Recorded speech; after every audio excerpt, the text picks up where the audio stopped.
Mia, dan hari ini kita akan bahas video tentang,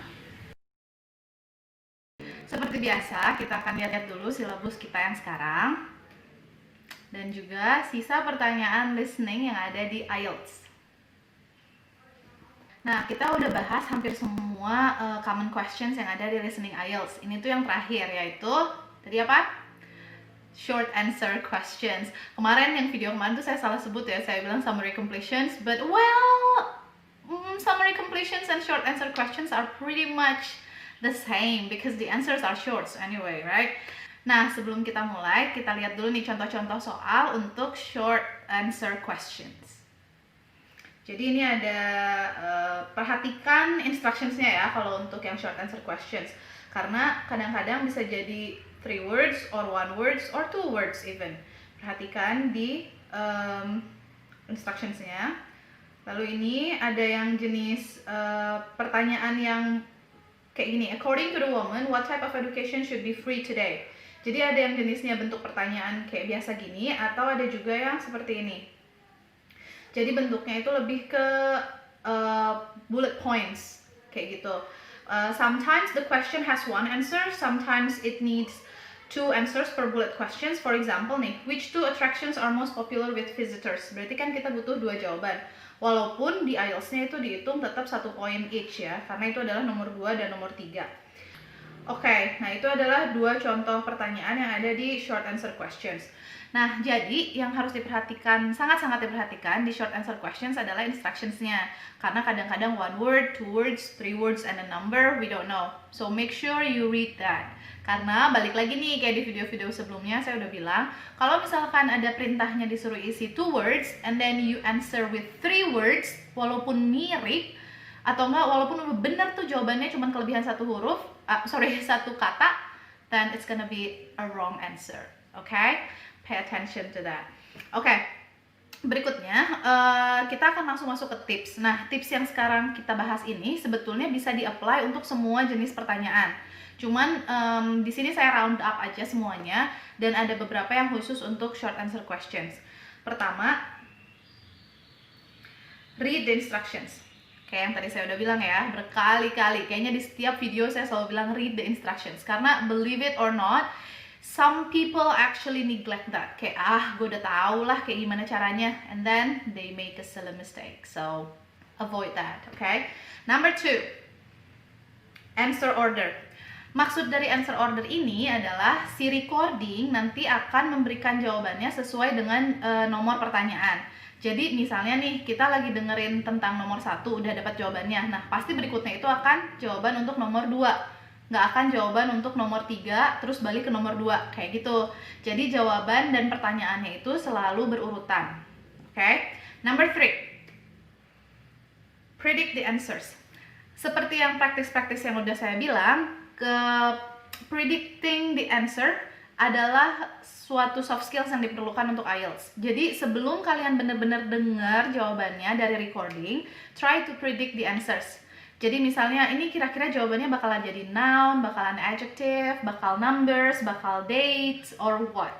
Jadi itu bukan predicting artinya guessing ya, cuman predicting ini kita mikir, nih kayaknya yang dibutuhkan itu adalah numbers. So I need to listen to numbers. Atau, ini ditanyainnya tentang date, berarti saya harus dengar tentang tanggal, kayak gitu. Okay? Number 4, synonym and paraphrasing. I will not emphasize this enough ya, karena paraphrasing dan sinonim itu sangat penting di IELTS, di semua skills, nggak hanya listening, tapi writing, speaking, reading, itu semua butuh paraphrasing. Nah, jadi kalian harus sering-sering latihan tuh buat paraphrasing sebuah kalimat misalnya. Dan satu lagi yang harus kalian latih adalah tips kelima, problematic vocabulary. So you have to expand your vocabulary.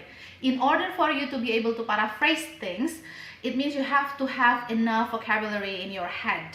Caranya banyakin nonton, pakai bahasa Inggris ya tentunya.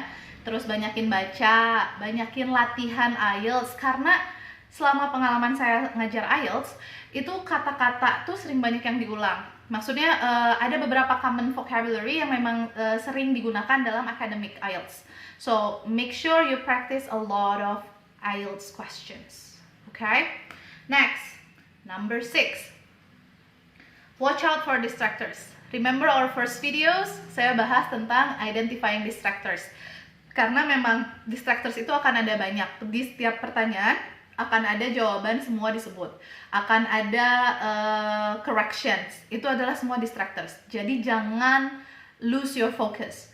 Do not daydream, do not panic. It's okay if you miss questions, just move on. Ya, kalau seandainya kalian ada kelewat nih satu pertanyaan, let's say number 1 you have answered, number 2 tiba-tiba jawabannya udah mengarah ke nomor 3, artinya nomor 2 tuh belum sempat kejawab. Do not panic, just move on to number 3. Do not try your memory, like to recall your memory for number 2, itu nanti kalian bakal kehilangan banyak nomor berikutnya. Jadi daripada kehilangan nomor 3, 4, 5, mendingan yang 2 moving on aja. Jadi yang 2 itu kalian lupain aja, move on to number 3, 4, 5 until the end. Okay? Number 7. Guess if necessary. So, kayak kasus yang tadi nih, kalian kelewat nomor 2, tiba-tiba udah nomor 3, nomor 4. Yang nomor 2 you can actually guess. Karena kita nggak akan kehilangan poin kan kalau kita jawab salah. Jadi daripada kita biar ngitunya kosong jawabannya, mendingan kita tebak aja kira-kira apa ya, kira-kira tadi kedengeran apa ya, walaupun nggak pasti, but just try to guess. So that is the last tips. You can actually go through all the tips again by downloading my slides. Bisa dilihat langsung kayak gimana apa aja, karena mungkin ada yang nggak ingat, atau di reverse, try to scroll back on your YouTube video and then look at the tips by pausing in some of the tips and then make notes. You can do that. Satu lagi tambahan nih buat kalian yang lagi belajar IELTS atau nggak kalian yang lagi ngajar IELTS. It's really good if you have timetable.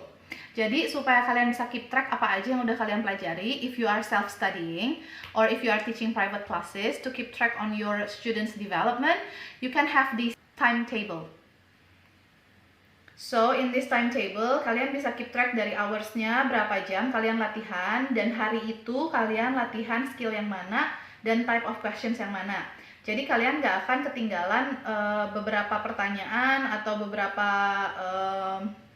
topik yang ada di IELTS. Make sure that you practice every day if it's close to your test date. And then do not study way before your test date. Kenapa? Karena di IELTS itu kan banyaknya tips dan trik ya. So when you study way before your test date, there's a slight chance that you will forget all what you have studied about. So try to do it as close to the test date as possible. Okay, so this is a really short video today, but don't worry, next week you're going to see our next video on other skills in IELTS. So I'll see you guys on my next video, but don't forget to comment and like and subscribe to Celah Belajar's video for more videos and more knowledge in our videos in the future. Bye!